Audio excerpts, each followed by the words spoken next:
కాంగ్రెస్ పై తెలంగాణ ప్రజల్లో తీవ్ర వ్యతిరేకత ఉందని కేంద్ర మంత్రి కిషన్ రెడ్డి అన్నారు. హామీల అమలులో కాంగ్రెస్ విఫలమైందని విమర్శించారు. ఎమ్మెల్సీ ఎన్నికల ప్రచారంలో భాగంగా ఆదిలాబాద్లో కిషన్ రెడ్డి పర్యటించారు. ఎమ్మెల్సీ ఎన్నికల్లో బీజేపీదే విజయమని ధీమా వ్యక్తం చేశారు.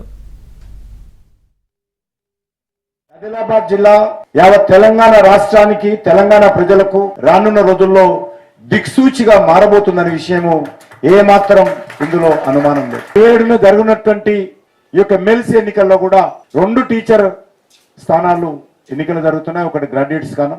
టీచర్ స్థానాల్లో ఏ పార్టీ కూడా పోటీ చేయడం లేదు. మేకవన్న పులులాగా కాంగ్రెస్ పార్టీ, టిఆర్ఎస్ పార్టీ స్వతంత్ర అభ్యర్థుల ముసుగులో ఈరోజు ఈ ఎన్నికల్లో వస్తున్నారు తప్ప పార్టీ పేరు మీద ధైర్యంగా వచ్చే ధైర్యము ఈ 2 పార్టీలకు ఎన్నికల్లో లేదు.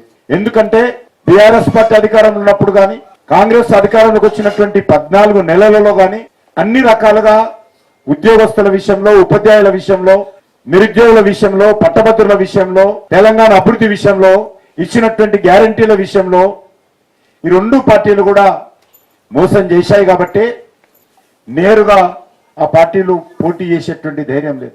దేశ గౌరవాన్ని పెంచేటువంటి పరిపాలన ఈరోజు నరేంద్ర మోడీ గారు ఇస్తున్నారు. అటువంటి పరిపాలన మన తెలంగాణ రాష్ట్రంలో కూడా రావాలి అంటే, తెలంగాణలో కూడా డబుల్ ఇంజన్ సర్కార్ కావాలి అంటే ఈ ఎమ్మెల్సీ ఎలక్షన్స్ లో కూడా 3 స్థానాలు కూడా భారతీయ జనతా పార్టీ అభ్యర్థులను గెలిపించాలని మీరు అందరం కోరడం కోసం వచ్చాము. దానికి